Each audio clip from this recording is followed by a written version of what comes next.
Hello everyone, welcome to yet another day in this Clown Decade, the decade where things are only going to get worse before they get better. If you want to keep up with all things Clown Decade, please do subscribe to the channel and of course become a channel member. Right, today you are going to be finding out why these days I tend to more call myself a millennial than a zoomer, given I'm kind of on the cusp between the two generations, and it's because zoomers largely are trying their best to be a worse generation than the millennials, even the right-wing ones. Because the right-wing zoomers we have in Britain that are thrown all over the TV and seem to get all these speaking gigs are frankly just new age socialists who don't like foreigners. It really doesn't go much further than that. And the socialist parties really made obvious with the recent issues around the Ben Shapiro video, where in a clip from a recent trigonometry, he basically gave timeless advice that has been taken on board by literally every human being on the planet, that if you do not have the means to actually live near your parents, yeah, you move. Local communities can literally just disappear because it does not have the means to fund itself. And there is absolutely nothing giving these communities the right to continue to exist. And the only reason that a lot of communities in Britain like this actually keep existing is basically because of state handouts. And in fact, there is an excellent episode of Anon and I by Stakeholder Consultant, where he and his guest Marlowe starts talking about how Britain is just not a proper economy, and an awful lot of towns in Britain literally just exist due to state redistribution of resources. And it's keeping an awful lot of areas in business that shouldn't be, and people should be moving to more productive areas. Because if you don't do that, what happens? You end up with negative growth like we've got in Britain. At least per capita, obviously. The only way that we do keep the productivity rising is by faking it by inviting a load of people over. Which does get touched upon in this video, and it's not like there aren't genuine points to be made, but the whole principle of you should be able to afford where you grew up, it is just ridiculous, especially given my background and also my family's background. Anyway, Tomlinson's video is 50 minutes long. I doubt I'm going to go through the whole thing, but let's get into the arguments. As the influencer civil war over the future of MAGA continues, Ben Shapiro appeared on Trigonometry this week, but it wasn't his comments about Zoran Mamdani, Nick Fuentes, or Tucker Carlson which became the defining clip of the interview. Instead, it was his suggestion that if young Americans can't afford to live in the towns and cities they were born and raised in, like New York, then they should just move to wherever is cheaper. Yeah, that's just common wisdom. That's been going on for centuries. From like 1850 to 1900, 2 million people moved from rural areas, and entire villages were effectively gone because it just made economic sense for all these people to move to cities. And guess what? These cities developed their own identity, and from there, their own new communities. This happens all the time. Do you think local communities in your own town that you grew up in, Connor, is the same now as it was 100 years ago? No, of course it isn't. These things change all the time. Internal migration is the most normal thing in the world, and while an awful lot of people want to stay near where they grew up, that's not always possible. Guess what? I wanted to do that. Guess what? Wasn't affordable. Now I live in Wales. Because guess what? I can do what my brother did, which was, well, he moved to London rather than Wales, but he moved to London for over a decade to then move back 20 minutes away from my parents and where we all grew up. Because guess what? That is the most normal thing in the world. Basically everyone I know, in fact, out of everyone I know, they have all either moved to London or some other big city. The only people I know who live remotely close to their parents are basically subsidised by their parents. So sorry, I have no sympathy for this. Yeah, this just makes sense, and this is how humans have acted for centuries. The only way to subside it is to be socialist. That's the only way you can deal with this, and we already live in that world, really. But unfortunately, it's only really for people who can get on the council housing list. If you're a young person and you can't afford to live here, then maybe you should not live here. I mean, that is a real thing. Yeah, I know that we've now grown up in a society that says that you deserve to live where you grew up, but the reality is that the history of America is almost literally the opposite of that. The history of America is you go to a place where there is opportunity. That's also the history of Britain, by the way. That was just normal. You move to a city to have a better life. The only real time in history where you would actually live forever near where you grew up was when you were a peasant. That's mainly because you couldn't actually move anywhere else, and the only time you would actually move somewhere else, I guess, is if you were travelling for some reason and then decided to marry someone in the local area. And even then, you'd be near where your partner's parents are. But my goodness, could you think of any great man of history whose main aim was to try and live near where their parents were born and where they grew up?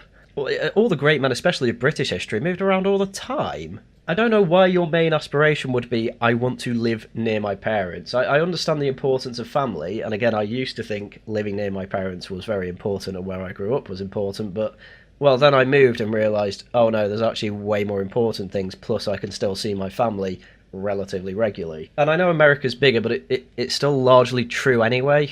I know in America you have quite decent transport to get certainly from city to city. But yeah, sorry to break it to you, Connor, but Ben Shapiro's just right there. If you can't afford to live somewhere, you move. That is the least appealing sales pitch to Generation Z that I could conceive of, and it's why Romney-style unfettered capitalism republicanism is dying and being replaced within the MAGA coalition by protectionism, repatriating manufacturing, and overtures to the labour movement made by Donald Trump and J.D. Vance. What, do you think New York's going to have a whole load of new factories now? No, they're going to go in the Rust Belt. New York is a financial capital, much like London is. Sorting the immigration problem out probably will help housing to some degree there, but ultimately the only way you're actually going to be able to afford areas in London and New York, even with the migration problem sorted, is by working in finance, politics, or as some sort of other office professional, which, well, from what people like Connor Tomlinson and Charlie Downs always say, it's, oh, well, you know, they go down the Marxist route of saying, well, basically how you're going to have passion for that work. And, well, I've said it before, but the only way you can really say that is by not having worked before. You don't work necessarily because your passion's there. You work because your passion is elsewhere and you need to fund it.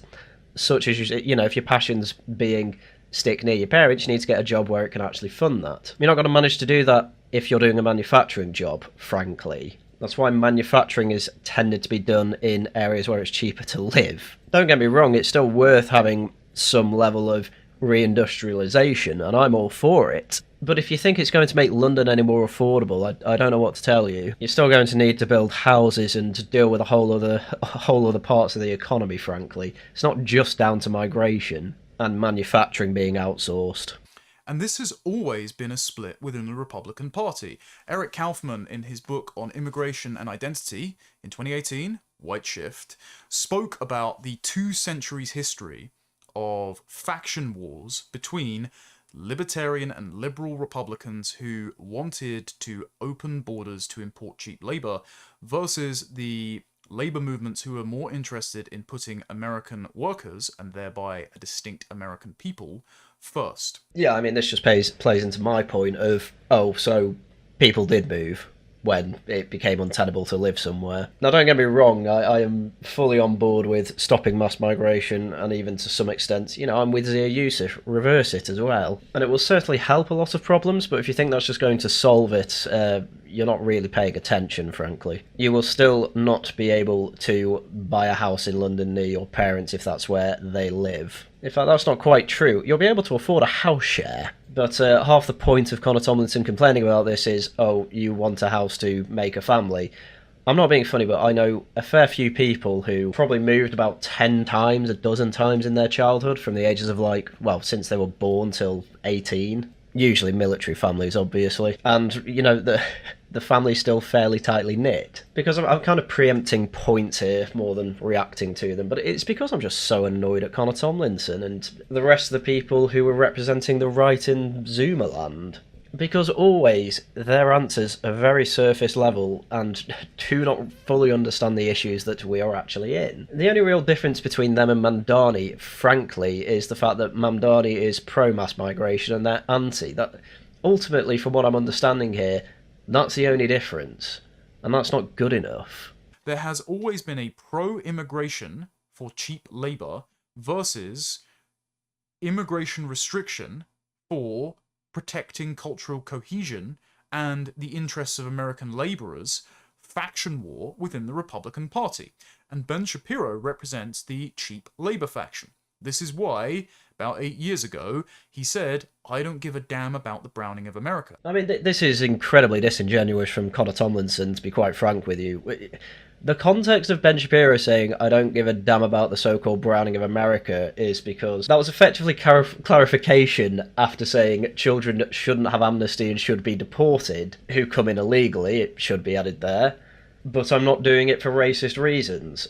That's incredibly disingenuous to try and say that Ben Shapiro is necessarily for open borders, when clearly he's making an argument that there shouldn't be open borders, but it's not for racist reasons. I mean, I always find it funny, the idea that Ben Shapiro isn't in any way for a controlled border. The man defended Donald Trump's ban on immigration from the 7 countries that everyone called a Muslim ban. Ben Shapiro defended that. Sorry, but I'm not buying this whole idea that Ben Shapiro's for open borders. I never have bought it. And the only people who seem to push it are basically people that don't want any foreigners in the country whatsoever. And I've never bought that that is a popular position in either Britain or America. It's probably more true in America, to be honest. And this is why, despite people defending him for this clip, because seconds before he had suggested measures to make housing more affordable, something Konstantin Kisin said is going to drive young radicalism in his ARC 2023 speech. Yes, Ben Shapiro does list off a load of things that would help the housing crisis in New York.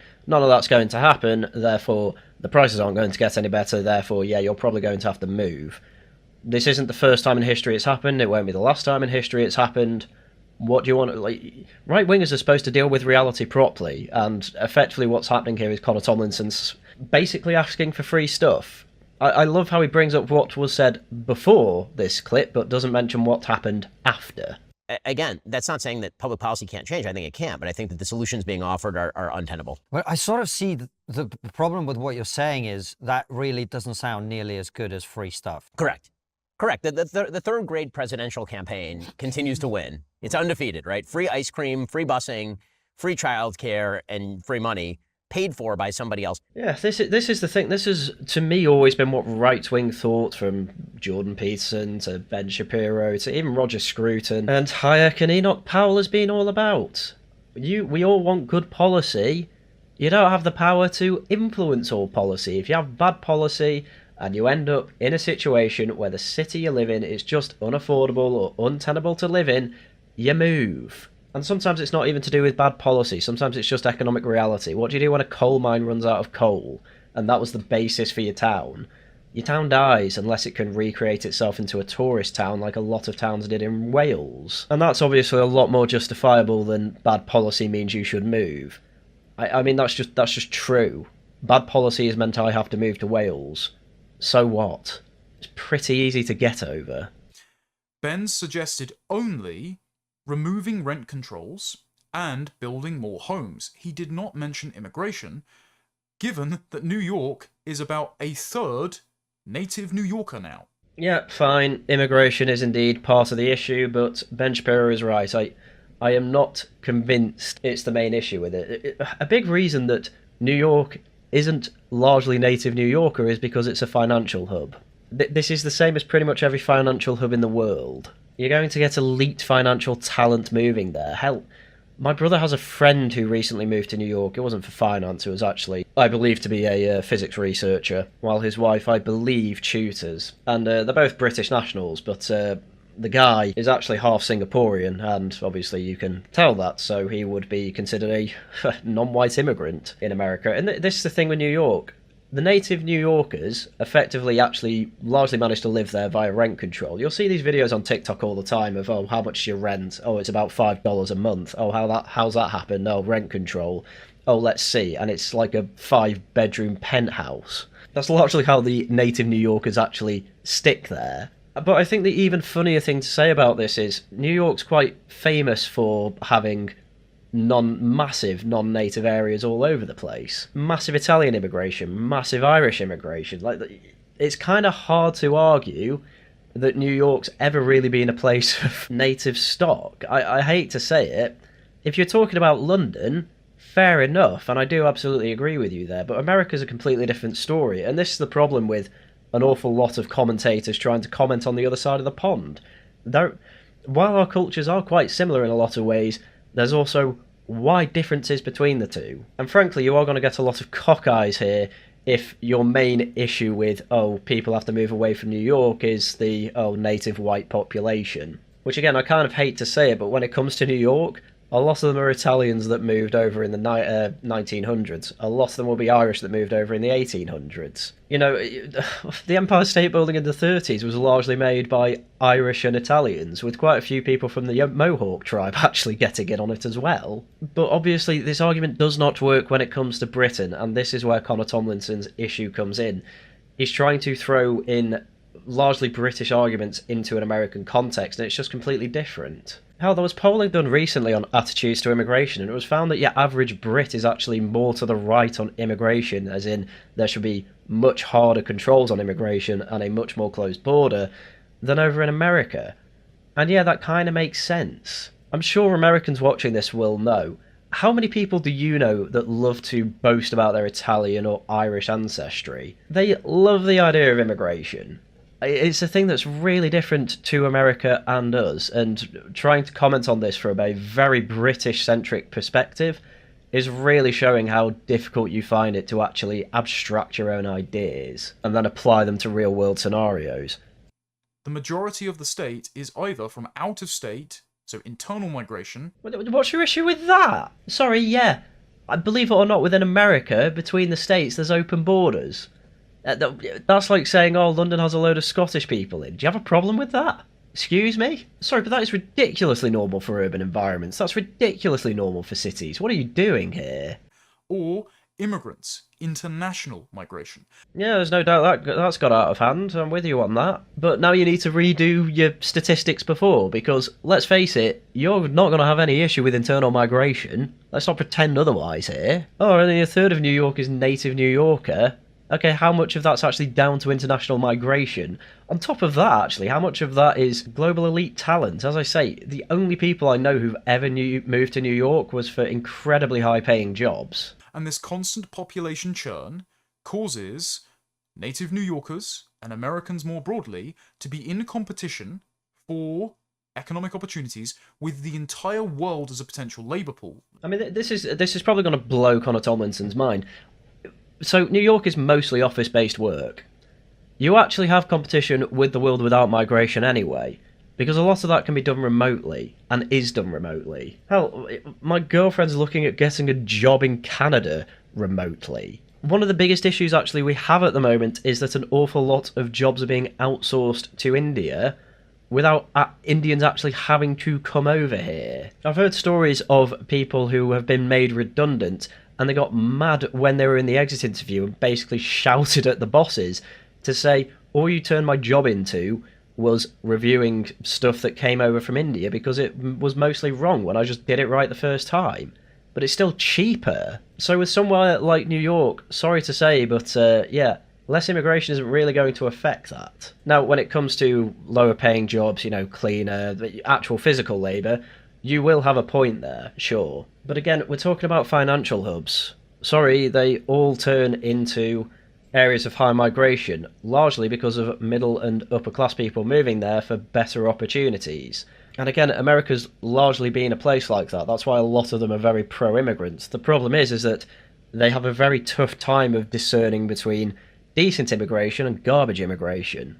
We'd all be fine if the garbage immigration stopped. That was a big issue with the Boris wave. It was a couple of things. One, it absolutely decimated pay in the care sector because of obviously wage compression. And two, they were allowed to bring over as many dependents as they could bring, who were then put on some form of welfare. So you ended up having to pay for that anyway, so they didn't help with the economy. So even by their own standards, it was not good immigration. But let's face it, your main argument here, Connor, is just, oh, New York's less white and I don't like that. And I'm not even sure if Connor's actually gone to New York. But he's phrasing it in such a way of, oh, actually, it should be because people should afford to live near there.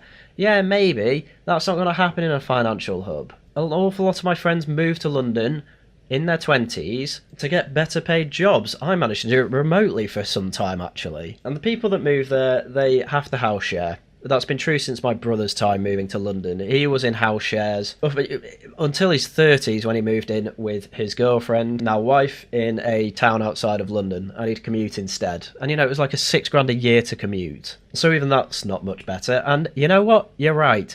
Mass immigration has put massive pressure on the housing prices in London, where, yeah, you do have to end up house sharing. But, you know, what did my brother do? Did he complain? Yeah, of course he did. Did he get through it anyway and now has a really good job up north again and lives up north with his family? Yes, I'm sorry that this happens later. I'm sorry that this all came about via poor policy.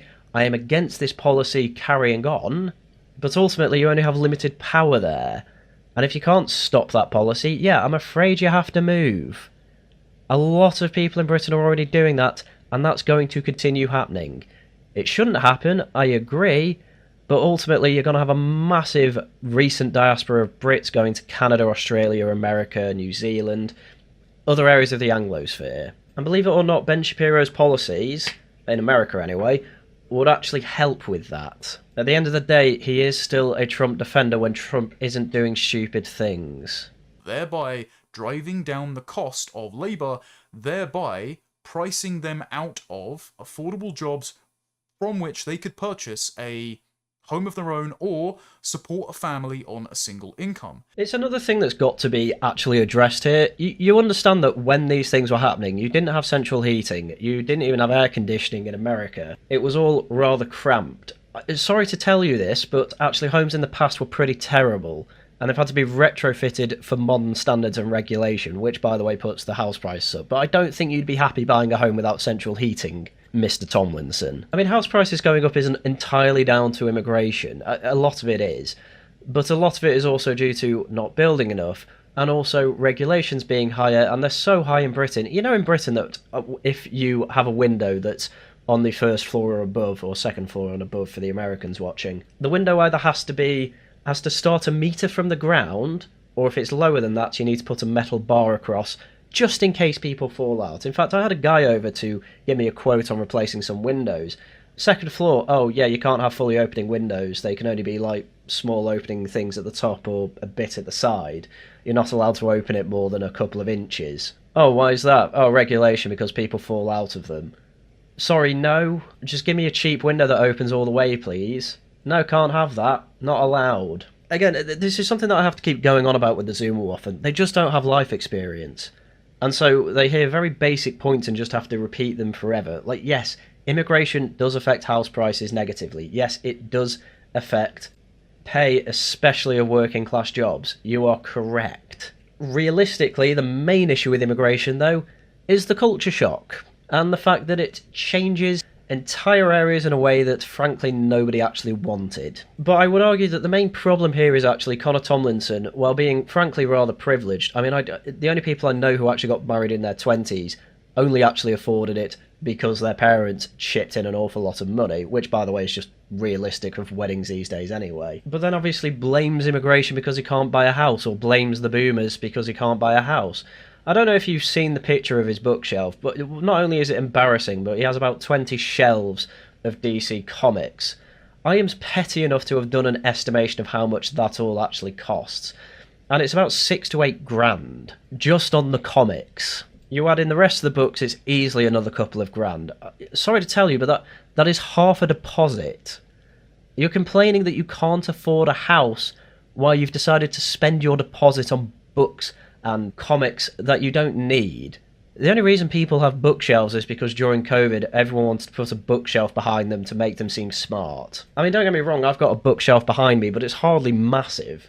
It's even got Mein Kampf on there. I hardly have it to show off my intellectual skills. I have a bookshelf downstairs, though. I do prefer physical books, I have to say, but it's not as extensive as this.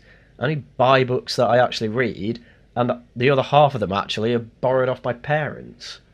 So what's the point of me having a go about that? Well, ultimately, Connor Tomlinson has a massive victim mentality. He does. A lot of the Zoomer often do, despite the fact that they are some of the most privileged people of that age, and I do mean that. To even remotely get into media, you have to have obviously be given the opportunity. On top of that, you have to go to London a lot, meaning you either have to live close enough to go there regularly, or obviously stick over with a friend or someone you know. And then from there, London's obviously expensive, and if you're there regularly to be on TV and what have you, it costs a lot of money.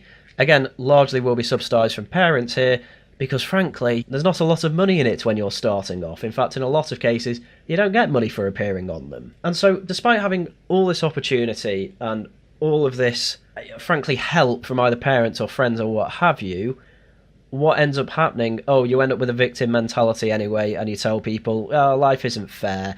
Life isn't fair at all. We're victims, aren't we? You should, by default, be able to afford a place near your parents. Sorry, that's only actually true if your parents are working class, frankly. You don't become middle class overnight unless you're lucky. People aspire, they move up. This was the whole thing with Thatcher. This was the Essex lad thing. You build a business, you move to London, you make an awful lot of money, and then you can move back if you want to. That's what my brother did. That's what I'm doing. That's what an awful lot of my friends are doing. That's what a lot of my brother's friends are doing, unless they decided to stay elsewhere. This is the normal human condition. There's very few people that actually have the expectation that they'll stay with their parents forever. It had to hit me like a ton of bricks, sure. But the victim mentality isn't helpful, because there's only one winner in that, and it's the left. If you try and frame everything as if you're a victim, you lose to the left every time, without fail. Because why wouldn't they just vote for Mamdani, who's actually got the politics of I will give you free stuff, when the politics of Connor Tomlinson et al. Is effectively we'll get rid of all the immigrants and everything will be fine. Sorry, it's way more complicated than that. And Mamdani's politics is much more direct and much easier to understand. And people recognise that this element of the free market sales pitch is rarely addressed. People recognise that the Republican Party and its free marketeers have historically been the enablers of mass migration, because in order to maximize profits and increase GDP, you can grow the population expediently through mass migration. Yeah, blah, blah, blah. I know the corporatist argument for it, and again, I agree with you. But again, it doesn't really make sense to accuse Ben Shapiro of this when he's largely agreeing with Donald Trump when it comes to an awful lot of his immigration policy. Also, this is addressed. I addressed it right there. Get over it. Sorry, you don't deserve to just live near where you grew up just because you grew up there. You actually make choices. You can do that, but it's very difficult and you need to work your way there. That's why people move away for a decade or so and then move back. That's what a lot of my friends in London actually say, apart from the ones, obviously, that want to stay in London for whatever reason. Sometimes it's because they meet their wife there. Sometimes they just see themselves in a land of opportunity and don't want to go back. It makes sense. But, if you can't manage that, you don't just deserve to live there. Sorry. Because India exploits H-1B applications, they exploit the visa lottery, by running visa farms in their country. Yeah, again, the funny thing of bringing this up is that we're talking about Ben Shapiro. Ben Shapiro was fine with the reforms. In fact, he says you can go in further with it. It's just it may have negative consequences. There is no such thing as an American job. There's just a job that is in America. And the question is twofold. One, who should fill that job? And two, how do you keep that job in America? Now, again, if you want to increase the level of pay necessary for an H-1B visa, right now it's like $100,000. You want to increase that higher, that's fine. We get to pick the cream of the crop. You only get to come in the country if you're a person capable of earning $300,000 a year. And you want to do that because you want to, quote unquote, reserve the other jobs for Americans? That's fine. You have to recognize there are downstream effects to this, economically speaking. That is, in fact, like all tariffs, a subsidy to certain groups of the population at the cost of the rest of the population, where prices go up and outsourcing takes place. Now, I know people are going to have issues with, how dare he say there's no such thing as an American job?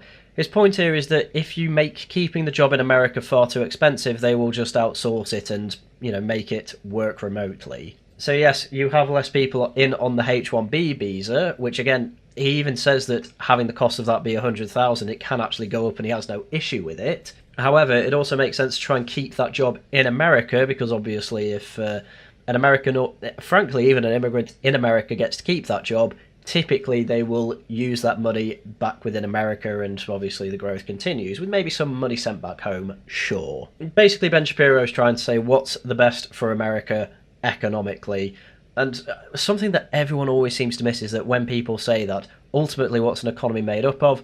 The people and human action within it. But this is the thing, Connor Tomlinson's just made up a Ben Shapiro in his head and arguing against it. Ben Shapiro is fine with the H-1B visa changes, and Tomlinson's bringing it up as if it's a point against Shapiro. This is my problem with an awful lot of right-wing Zoomers. They're actually just incapable of talking about anything or actually engaging with the people that they are talking about. You can't engage with this idea that actually, yeah, it's normal to have to move away from where you grew up. Sometimes permanently, sometimes temporarily. The only time you probably wouldn't have to do that is when you were a peasant. And I don't think anyone wants to be a peasant. And so, a country's material prosperity relies on its cultural cohesion, which relies on its people and their culture remaining an unchallenged majority in their country. Don't know about that one. There's an awful lot of culturally and ethnically homogenous countries in the world that are dirt poor. There's a few multicultural countries in the world that are stinking rich. Think Singapore. I think the idea that economic success is based on ethnic homogeneity is ridiculous. We like ethnic homogeneity because it gives a sense of belonging within a country, town, city or whatever, and this obviously can help garner a high trust society, but ultimately what if your culture is low trust? What do you do then, even if it is homogenous? Now don't get me wrong, I'm perfectly on board with British people being the majority in Britain, obviously, but I'm very specific in the type of British culture that I want, emulating Victorians, having it more culturally conservative than it is now. You know, your average Brit is for gay marriage, more open on immigration than people will have been 50 years ago, and are way more atheist than they were 50 years ago. My point is that internally cultures change, and these cultures can become way less trusting even without having thousands of immigrants come over. It's all about incentives. And it has to be said, but an awful lot of people that make these arguments, they seem to be offloading an awful lot of their own personal character failings effectively onto the rest of their ethnicity. Effectively, Connor Tomlinson here is saying the Anglos are perfect. I'm an Anglo, therefore I'm perfect. Where Connor Tomlinson obviously isn't, because we're all flawed people. And this seems to be what happens with an awful lot of people that lean into these arguments, especially full-blown ethno-nationalists. They aren't happy with their life, they realise they're not perfect humans, but then say, oh, well, the Anglos were great in the past, we had the biggest empire ever, don't you know, therefore we're the greatest people, therefore I'm part of that people and I am great. Sorry, it doesn't work like that. And the reasons to have majority Brits at this point in time are not because Brits are necessarily going to be perfect and bring about utopia in Britain. It's because we're guaranteed with mass migration to have an awful lot of problems that are difficult to solve. Therefore, just don't have it and they're easier to solve. Along with the obvious fact that when people voted on issues of migration, they always wanted less. But if Americans are playing by one set of rules, meritocratic, individualistic, Anglo-Protestant work ethic, and other groups that have been imported into America, or are just Americans in waiting, according to the values-based paperwork American rendition of American identity. It's probably worth pointing out that even a lot of conservatives do agree with that. And again, it's another massive problem I have with a lot of the Zoomer right. A lot of them quite clearly are leaning into the ethno-nationalist side of things, but that doesn't make any sense in America, at least from my perspective. The whole American project for centuries has been you can assimilate if you follow the values. It's kind of where it all came from. The problem with doing that in Britain, even in America it's got problems, but in Britain you could successfully integrate into Britain, it was just at a much lower rate. The thing with America is that it actually seems to be easier to integrate there, probably because so much of their culture's outsourced that a lot of people actually do, well, almost act American without realising it. I remember someone made fun of me at school because I said making out instead of getting off, which is apparently the British way of saying kissing someone else passionately. But yeah, it's a total misnomer to think that Ben Shapiro thinks that absolutely... I suppose he thinks everyone in theory can become American, but in reality he knows that not everyone is abiding by American laws, values, etc. And he's happy for deportations. That's where the proof is. Are playing by another set of rules, are clannish, ethnically nepotistic, and less honest. I mean, I've caught you out being disingenuous a number of times in this video, Connor, so it's incredibly poor form of you to... this is what I mean by putting it on an ethnic level. Oh, I'm a white Anglo-Protestant. He's Catholic, but still. I have that work ethic, therefore I'm honest. No, Connor, as we've gone through the video, you're not. This is where individualism's very important, by the way. Then, Americans, heritage Americans, who are competing on fair terms, will be exploited by the other group who have no cultural qualms about exploiting the high trust culture that they are entering into. Yeah, and guess what? Me and Ben Shapiro have the same solution for this. Arrest those people breaking laws and deport them if they're foreign. Really not a difficult one here. You don't even need to bring ethnicity into it. I think at this point I've done my point to death. I mean, this whole video was supposed to be about housing and moving away from your family, and how that actually, in history, is actually quite normal, and you can actually just move back toward them in the future. Again, I have so many case studies of that literally happening. It's so funny that anyone would try and claim otherwise. But Connor Tomlinson here has done what he always does. He has about 3 subjects that he can talk about and knows an awful lot of scripts for, and just turns it into that. He's done it here. Why are we talking about H-1B visas? We were talking about moving away from your family. What? Now you're talking about low trust societies? Excuse me, we were talking about moving from New York, which, by the way, had a massive crime issue in the, I believe, was it 80s or 70s, one or the other, that obviously Rudy Giuliani completely fixed, all while it was still quite a high immigration area, by the way. Rudy Giuliani, by the way, from an Italian family. So I think at this point, I am going to bother going through the rest of Connor Tomlinson's video, and if there's anything else of interest that goes beyond immigration bad, I'll cover it, but if he doesn't, then, well, I guess you'll find out. This is why Ben Shapiro's vision of pull yourself up by your bootstraps capitalism is not succeeding. Sorry, but it has to be pointed out as well with this, is that Connor Tomlinson's basically echoing AOC. Oh, pull yourself up by your bootstraps. You know that's actually impossible. No, it isn't. Like, seriously, aspire for something better than just living near your parents. I can't believe this is something that has to be said. Yeah, I get it. Being in your early 20s, you've just come out of university. You don't really know what you're doing with your life. Like, you crave safety. You do. I went through it myself. But no, you gotta take these big steps. Burn off the deadwood. Yes, move. Oh, but I can't make a family. Of course you can. What are you talking about? My grandparents on my dad's side, they moved around with 3 kids literally all the time because he was a builder. Hell, the parents can move with the children. My grandmother on my dad's side moved down to Kent with her daughter because of who she married. The dad wasn't even near his parents, by the way. And they brought up kids just fine. I get it takes a village to raise a child, but that village doesn't actually have to involve your family necessarily. It can involve friends and hell, even childminders. I stayed at family friend's house a fair bit. I stayed at families' houses a fair bit when I was younger. I also had childminders' houses that I would go to in the summer when my mother and father were working. The actual problem you have is that those costs are ridiculously expensive these days. Again, it's a massive economy problem. Blaming it on immigration has some merit, sure, but you're not going to fix it by getting rid of all visas. It's not gonna happen. We would be having similar problems, they just would not be as extreme, but they'd still be pretty extreme even without immigration. The main reason to be against immigration is culture. I will take that to my grave. As Shoeonhead points out in the comments to this clip, 7 years ago Ben had this debate with Tucker Carlson on his Sunday special, where Tucker was ridiculed at the time for wanting to deny automatic trucking because it would deprive non-college educated American men with well-paying and meaningful jobs. Right, Connor goes into a bit of a tirade about this. I'm not playing the whole thing because it's a waste of 10 minutes. Yeah, Tucker Carlson is still wrong and should still be ridiculed. Are we serious? Tucker Carlson should be against the truck because it completely devalued horse-drawn carriages and horse-drawn cargo, thereby completely ruining the stable for the horses economy, the hay economy, the people who scooped up horse poo in the road economy. You know, are we seriously going down this road? Yeah, if you are against automation, you're for mass migration, by the way. That's just the be-all and end-all of it. It's embarrassing to even remotely try to defend that. You just turn into a socialist. You do, I'm afraid. I'm against economic efficiency because of jobs is the Luddites' go-to, and every time it's proven wrong again and again and again. What jobs can truckers get? Amazingly, they can retrain and go somewhere else. That's what a lot of people did.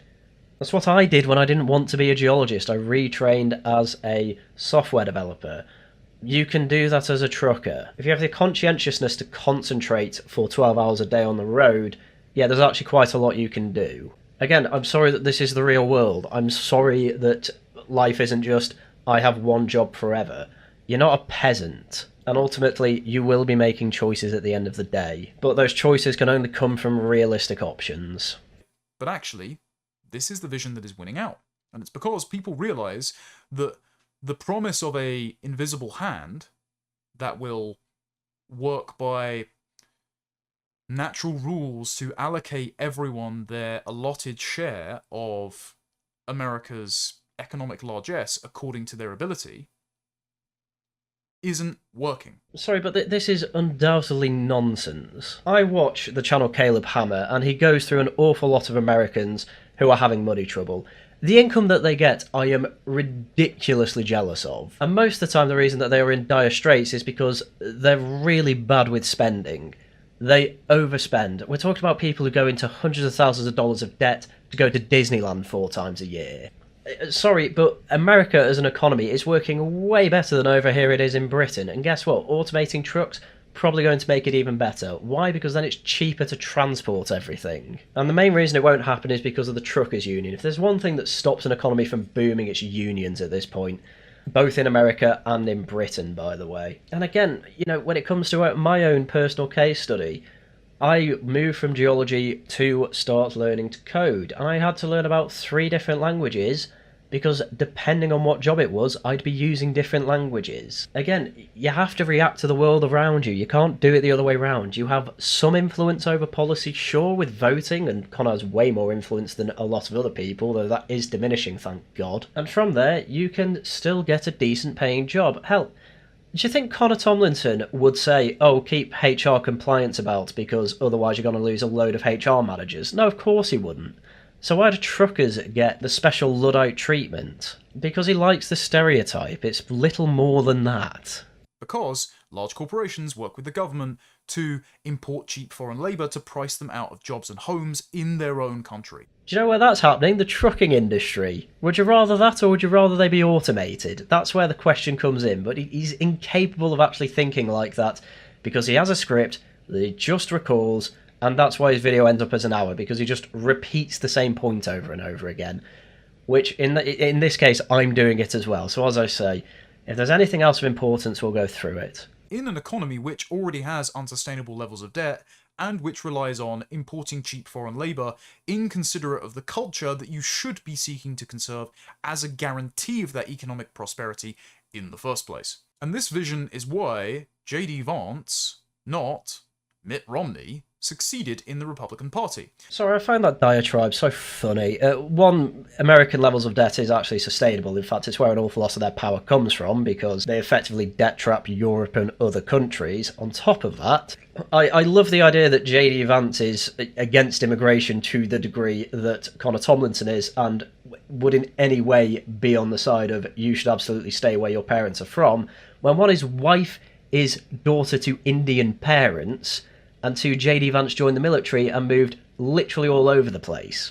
That's what his life was, and what his life is now. He lives nowhere near his parents and hasn't for ages. Again, internal migration is highly normal, has always happened, and living near your parents, especially if you're middle class or above, is quite difficult to actually do. And if you do it, well done. But it does usually take about a decade or so of gaining the capital to actually do that. Again, it needs to be mentioned, you'd still actually have these problems even without mass migration. Again, just go back to the 1800s. 2 million people, it's like 12% or something, of people who lived in rural villages moved to cities for job opportunities. They killed rural villages. Who mourns for them? No one. And what's actually a large reason that we have areas in Britain that are actually still in existence? As I say, go listen to the podcast. There's plenty of places that only exist because of government handouts. We have a fake economy in Britain. You basically already have what you want, and actually a large way to do that is via mass migration to make everything cheaper and actually redistribute wealth. You can actually circumvent that with automation, but you were just against that too. What is your actual opinion here? All you can do is NPC talking points about immigration. That's all you can actually do here. J.D. Vance's acceptance speech at the Republican National Convention, which he trial ran at NatCon the week before in 2024, mentioned the story of how he promised to his wife, Usha, that she would inherit a plot of land in Kentucky where his ancestors had been buried for generations. Well, this is the thing, isn't it? How do you stay near your parents? You inherit what they have after they die, assuming they actually have the land there. But it's just another level of the stupidity of, oh, you have a right to stay near where your parents lived. This is in Kentucky. J.D. Vance was born and raised in Ohio and spent his summers in Kentucky. I don't think he moved all over the place for his jobs, especially in the army. Again, why did he do all this? Because the opportunity was there. Why is he going back to Kentucky later in life? Retirement. Typically, this is how it's all going to work. I mean, the speech goes into global supply chain and global free trade not necessarily having been beneficial for America. And you know what? To some extent, yeah, true. I'm fine with some protectionism. Having a national manufacturing base is obviously a good thing, especially for things like steel. And having outsourced a lot of it to China, yeah, it's helped China grow massively, while it's stalled a lot of growth in America and especially in Europe. However, China's running into this issue as well, and they now start outsourcing manufacturing to other countries. So I expect China to have similar issues and actually start allowing more immigration into the country, because, well, it appears absolutely nobody has an answer for what to do once you get to peak industrialization. Some light protectionism seems to, on certain goods I should say, seems to be a decent way to get manufacturing back to your country. At least that's the experiment the MAGA movement are doing at the moment, and guess who's kind of fine with that? Ben Shapiro. So, if you take people away from their families, you break up the nation. No. Again, internal migration has been a thing for centuries. While Britain was at its peak, we had net emigration. We had net emigration from Britain during the 1800s. What the hell are you talking about? You know, was the nation of England destroyed when a bunch of people left England to move over to America? No, of course it wasn't. Hell, I know so many people that have moved away from their family to London to end up finding love and making their own families. It's just an absolutely ridiculous thing to say. Guess what some of these people have done, by the way? Moved back to near their parents. The nation's gone downhill for a number of reasons, immigration being one of them.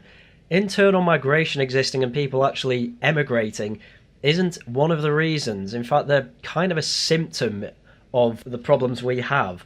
One of the core ones is indeed mass immigration. We don't fix everything by fixing immigration. This is something I have to constantly remind people. Ugh, anyway. And I hate to be that guy, but I would notice that if someone had said to Ben Shapiro, well, if the Jews can't afford to live in Israel without the defense memorandum that the US pays them in the billions every year, as well as providing other support, then they should move to another country, that would be called anti-Semitic. If you want to go down with this old chestnut, fine, but at least say it with your chest. I mean, the funniest part of making this point is that Ben Shapiro is aware of the history of Jewish people. They didn't have a homeland for centuries, and you know what they did? They moved about. Probably why he's so open to the idea of people moving about. And yeah, I'm not too shocked that he's quite defensive about Israel, given that it's basically surrounded by enemies. But ultimately, Connor Tomlinson's kind of giggling to himself, saying, oh, they're going to call me anti-Semitic for this. And the reason a lot of online righties do this is because, frankly, there's money in being a light-touch anti-Semite. And if you're a blatant one, you tend to get more. Zoomer Historian's videos are obviously taken off YouTube now, but he was making a fair bit of money from his revisionist history. Connor Tomlinson's, well, he does this stuff when he thinks he can get away with it, I'll put it that way. But I happen to notice that Israel is not opening up its borders to diluting its labour force from the third world, whereas America is. All of this, by the way, has stemmed from Ben Shapiro didn't bring up immigration when it came to New York. Probably because New York, really as a city, exploded over the past century, largely because of immigration. And housing realistically has only been a problem for the past couple of decades. Largely because of all the points he brought up about regulation and so on. You know, it's difficult to build more houses, therefore the house prices go up. It's the same with a lot of other American cities, but now somehow we've got onto, oh, well, he's a hypocrite about Israel, which, again, I don't even necessarily buy. I've never really seen the smoking barrel of Ben Shapiro being in favour of mass migration. He's just not against, he's just against closing the borders completely, which, guess what? Most people are. Again, this is just what happens when you're a slave to your audience, frankly. But the man needs to build a career on this, so what else can he do? It should also apply to heritage Americans who have not had a 2,000-year gap in inhabiting that land, but instead whose ancestors moved over as early as the Mayflower, have settled in states for hundreds of years, have built them up, and who have only recently either been pulled or pushed out of said states, cities, and towns because of economic factors driven by mass migration that they often vote against. Sorry, New York is a Democrat state. They actually have largely voted for mass migration. What are you talking about? Again, it's why I don't have much sympathy for people in London either. Most people in London voted for the Labour Party, which largely didn't even touch migration. Now, people who voted Tories and got shanked by them, me and you, Connor, fair enough, but when it comes to New York, not quite so much. In red states, you'd probably have a bit more of a point, but, well, red states tend to have more of an issue with illegal migration than legal. Again, this is the problem with applying issues that we have in Britain over to America. There's nuances that you need to keep in mind here. That's the appeal of Vance's protectionist politics. A rootedness, a promise to have a regional identity, to raise your family around your family, to have your interests as an American people put first and not have to compete with the entire globe for economic opportunities and have your culture erased just because America is ideologically committed to free markets and colorblind meritocracy when the nations and peoples that it is importing are not, and therefore they will exploit those permissive policies to their own ethnic interests. He does keep letting the mask slip. It's why it's sometimes a bad idea to effectively upload a 55-minute live stream of yourself. You know, you should re-record some of this. I don't understand where colourblind meritocracy comes into this. Again, J.D. Vance has an Indian wife. Well, she's the daughter of 2 Indians. And the issue that everyone has is that, especially in Britain, let's keep it in the British context, people of Britain, British nationals, whatever, they are held to one standard, whereas foreigners and, frankly, non-white people as well, thanks to the Equality Act, they're on a different standard. That's not colourblind meritocracy. The problem you have is actually the opposite. You've got colour-based 2-tier, well, a society, really, policing as well, though. It's exactly what happened with Axel Rudikabana, actually. A large reason that he didn't end up in a psychiatric unit is because he was black. And people who even remotely said he's probably schizophrenic were called racist. And it's exactly phrases like that, which is why he's being gatekept from the mainstream. He's not very good at hiding the fact that, as much as he tries to say I'm not an ethno-nationalist, he ruins it and lets the mask slip. People notice, it's not that hard to notice. And this is what generated the backlash on X to Ben's comments. Mike Cernovich here says, if we want Democrats to have a supermajority, then this is the message for the GOP to adopt. Tell people they need to move. Don't form family bonds. Worship the banks and big corporations. My goodness. The great American thinker Mike Cernovich. Yeah, he grew up in a rural area of Illinois, moved away from it, and basically doesn't call his family at all. Again, this is another man who basically, via his own actions, agrees with Ben Shapiro. I don't like the area I'm in, I can't afford it. Doesn't matter the reason. You're going to move for opportunity. It's the most normal thing in the world. This is what is really annoying me about an awful lot of the online right. Doesn't matter what happens, if any mainstreamer says anything that could be the most normal thing in the world, they have to be trolled. That's it. That's as far as the thought process goes for online right at the moment. Again, thinking of my own family, it's only my mother's mother, grandmother on my mother's side, who actually, of all my grandparents, live in the same area they were born and raised. Every other grandparent came from elsewhere. My grandmother on my dad's side came from down south. I can't actually remember where my grandfather on my dad's side comes from, but it wasn't from around the area where my grandmother was on my mum's side. And the grandmother on my mum's side married an Irishman. So yes, I'm part Irish. I'm just so cynical about all this. People move for different reasons all the time. Yeah, some of them may be unfair and based on policy. What can you do about that? Basically nothing. I think this is just going to be the rest of Connor Tomlinson's video. I really have to end this soon, because I didn't particularly want this to be over half an hour, but I'm just gobsmacked by how much of an NPC he is, frankly. This is why I responded, I wonder why the establishment conservative message of, quote, Move away from your family to be a rootless rent serf, working a soulless spreadsheet job, enriching corporate lobbyists who bribe politicians to import your cheaper replacements failed to resonate with Gen Z. I hate to break this to you, but it doesn't resonate with Gen Z because Gen Z are possibly the most entitled generation I've seen in my life. There was an excellent article by John Hardy in The Critic yesterday, I think it was, talking about why the Nick 30 meme should not be a victim narrative. Because the left win on every sort of victim grievance ever. So a reminder to you, Nicholas 30ans, you're not the oppressed, you're a white-collar professional, perhaps not as well paid as you pretend on X, and you sit at the very bottom of today's grievance hierarchy. No one's coming to rescue you, no institution exists that will plead your case.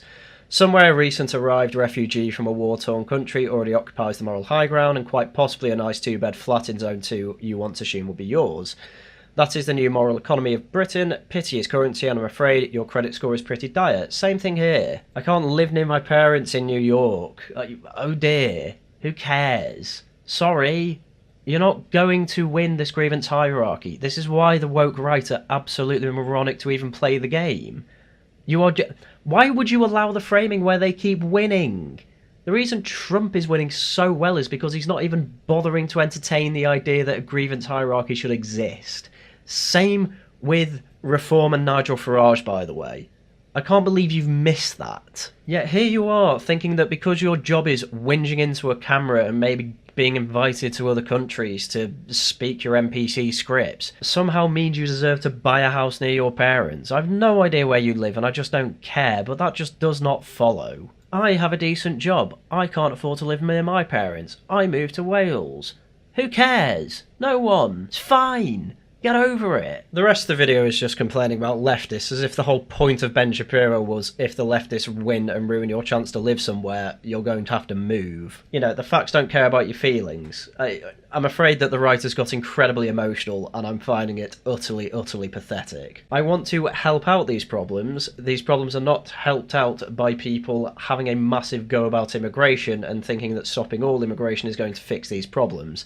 The rot is much deeper than that, and you'd still have it even if we have 100% white Brits in the country. I'm afraid to be the one to have to tell you this. I mean in either America or Britain there, to be fair. But I think with that I'm bored of going through Connor Tomlinson at this point. He doesn't really bring anything new up, just basically reads out a long article. I'm not really bothered to do that. So yeah, I'll keep it under an hour. There we go. Right. If you enjoy what I do, please do subscribe to the channel, leave a like and a comment. You can also become a channel member and leave super chats and super thanks. On top of that, Wolves of Westminster will be out Friday, no Laughing at the Guardian this week, no Tosh next Tuesday I'm afraid.